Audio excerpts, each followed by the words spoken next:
Hello everybody. What we're going to do next is we're going to cover the product part of the presentation. I don't think you need to do that generally. It's going to be very rare that you're going to actually have to go over this information, but sometimes you're going to have some people that are a little inquisitive. They're going to want to know. So what I'm going to do is I'm going to go over each of the different products and how they work. In most cases, once you get into the F&A, you're going to be discussing each product as you're doing the F&A input sheet or when you carry it back. But every now and then, you're going to have somebody that wants a little more information, and this is how you would share this information. You had some questions about the securities and investments and how that works, and what I want to just kind of give you an idea of, some things that we talk about and we teach to our clients.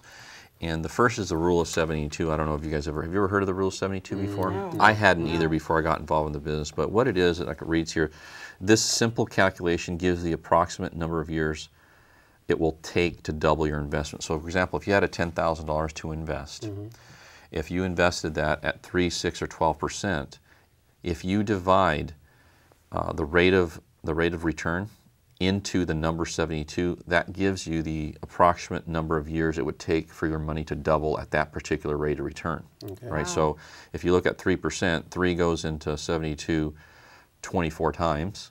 So if you were going to save money at 3%, like in a CD, which is probably not even 3% right now, $10,000 would double in 24 years. And then obviously another 24 years. At 6%, that same investment, if you're able to get a 6% return, the same 10,000 would double in 12 years because 6 goes into 72 12 times. So it'd be 10, 20, 40, 80. But you can see at 12%, a higher rate of return, 12 goes into 72 6 times. So your money's doubling every 6 years as opposed to every 24 or every 12. So you can see that same exact $10,000 investable put to work at 12% would go to 10, would be 20, 40, 80, 160, 320, and 640. Is that a big difference or a little difference? Huge difference. Huge difference. So what we're going to do when we start putting together your investment portfolio, what we're going to do is we're going to look to try to maximize the rate of return and do that in a way that's comfortable for you and that's diversified. And historically, we're going to do a lot closer to 12 than we are to 3%. Right? And we're going to go in more detail over that information. Here's a kind of a quick example of the power of compound interest. And what this is just an example of a 22-year-old, if they were to contribute $4,000 to an IRA each year until they were 28, which is really just 7 years, right? If they put $4,000 a year for that period of time, at 10% rate of return and never touched it again, just invested it and stopped investing from age 22 to 28 and then from 28 to 63, right? That period of time right there, that would grow to $1,256,660. Wow. Just a one-time investment? Yeah, well, it's that 7 year of maxing out an IRA. So you could imagine if you had 2 IRAs, right, $8,000 a year, and you did it all that period of time, what that number might be, right? Like over $2 million. That'd be huge. Yeah. It'd be huge.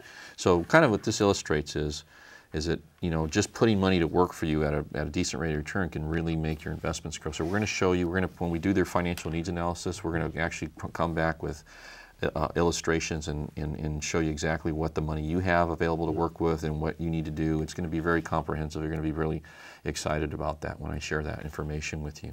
Yeah, okay. It's like Einstein said, Albert said, compound interest is the most powerful force in the universe, and you can see from that example, it's pretty exciting stuff, right? And then another thing that we do is our loan product, right? Debt reduction strategy that we have, and I'm going to show you an example of what we do there. And what we do in our loan, when we're helping people get out of debt, this is one of the strategies that we have. We actually have a couple different strategies. One is if using a loan, and that may or may not work for you, I don't know. There's no way to find out. What we'll do is we'll take an application, the loan application. There's not a problem. There's no commitment on your part. And we'll find out if that particular solution makes sense for you. If that doesn't make sense for you, then what we're going to do is we're going to use another thing called debt stacking. It's another strategy to get you out of debt. But regardless of whether you qualify for a loan or it makes sense for you or not, we're going to have a strategy to get you completely debt-free. That's one of our commitments to you. Okay, and that's something you want to do, right? Right. Yeah. Yeah. So how we go about it, this is one of the ways we go about it. And so this particular client right here, they had a first mortgage of $145,000 and they're paying $1,118 a month, and they had 25 years left on that mortgage. They also had personal debt, that would be like credit cards, car loans, etc., of another $32,000. They're paying $1,081 to service that debt. Obviously, it's similar because the interest rate on this kind of debt's a lot higher than this, right? So their totally monthly payments were $2,199 to service all their debt. And you see the original loan was at 7.99 at 30 years. The original loan amount was $152,000, but their market value of their home today is $225,000. So what we do is we do this. This is our solution. We refinance this debt here, right? Okay. We refinanced that. We took the 145 and the 32, added together, so we gave them a loan for $180,000. So that encompassed all. What that does, it serves two things. One is the interest on that is really high, so we converted the high interest to lower interest, and then a mortgage is tax deductible, the interest is, but on personal debt it's not tax deductible. So you can't deduct interest on your car loans and your credit cards.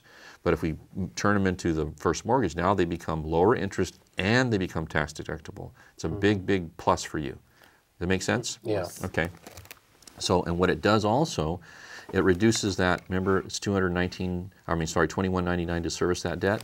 Now, when we refinance it, it's $890 to service that same amount of debt.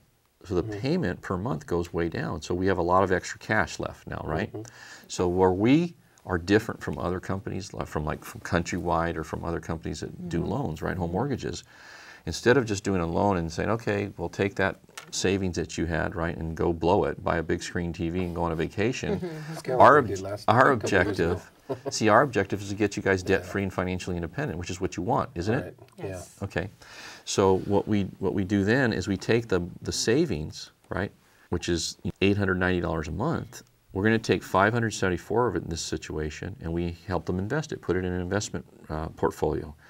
At 10% for 15 years, that $574 is going to grow to $237,900. Whoa.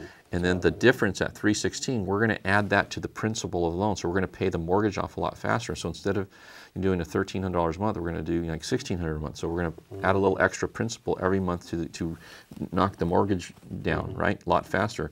With that, just adding that $316 a month, it pays off the mortgage in 15 years. So now we're 15 years later, right, with this solution, you would have $237,000 of cash and a mortgage completely paid for. All that debt would be gone now. Should have done that 2 years ago. Can you imagine, 15 years from now, having no house payment, no car payments, having an extra, that's a lot of extra money every month, right? Yeah. And so what we do then, it's $2,100 a month you have extra now to do whatever, to go live, to have some fun with, or to invest. In this situation now, what we would do is after the house is paid off, the $237,000 lump sum that you accumulated, and invest that with the $2,900 that you have extra every month. If you were to do that to your age 67, that $237 plus the $2,199 a month at 10% would grow to $2.4 million. So that's what you'd have in your retirement account. Wow. And so, like at 10%, that would be $240,000 a year of income, passive income to you at retirement. You see that? Yeah, that's a lot of money. So let me ask you, so like from your perspective, if we could do something like this for you, of course you'd want to go ahead and do that, right? Definitely. Yeah, if you could do that, because we refinanced 2 years ago and that didn't happen. So if I don't know that we can, we may or may not make sense, I don't know, but if we can, you would? If it worked like that, absolutely. Okay, fantastic. So I want to ask you, I want you to think, because we're going to talk to you, we're talking about you getting involved in our business. I want you to think, if I was to share this information with somebody that, like yourself, right? How many out of 10 people would go ahead and do something like this? If you Look at everybody. Everybody would, right? Can you see from a business perspective how easy it would to definitely do this business and to be successful at this? I mean, it's kind of a no-brainer, isn't it? Yeah. Yeah, and it is. We do tons of loans, just tons of loans. It's really a great part of our business. And so the last thing I'm going to talk to you about is the life insurance and how that works. Okay. And the difference. There's two kinds of life insurance. There's cash value life insurance, and all that is, cash value life insurance is a life insurance with a savings component.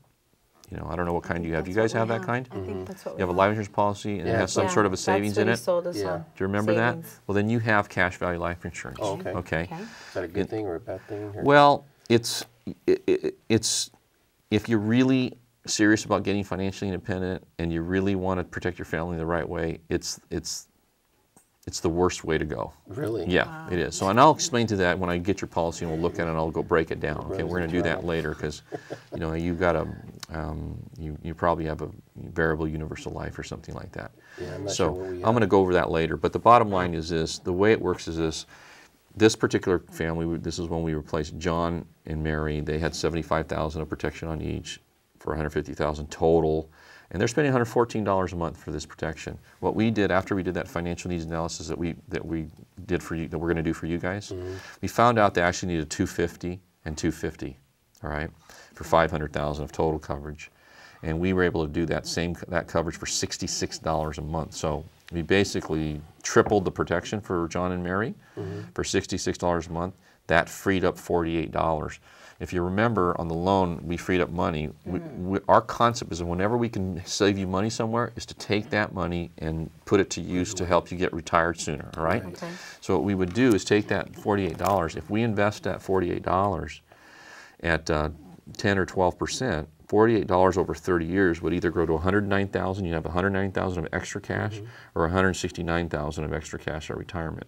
Which, you know, every $100,000 helps, doesn't Yeah, it? definitely. Okay, That's good. so that's one of the things that we do there is from that portion. What we're going to do is we're going to take a look at your program, and then we're going to break it down and go over it in detail. And I'm going to show you how it works, and I'm going to show you what you can do in lieu of that, right, instead of that. Great. All right? Sounds good.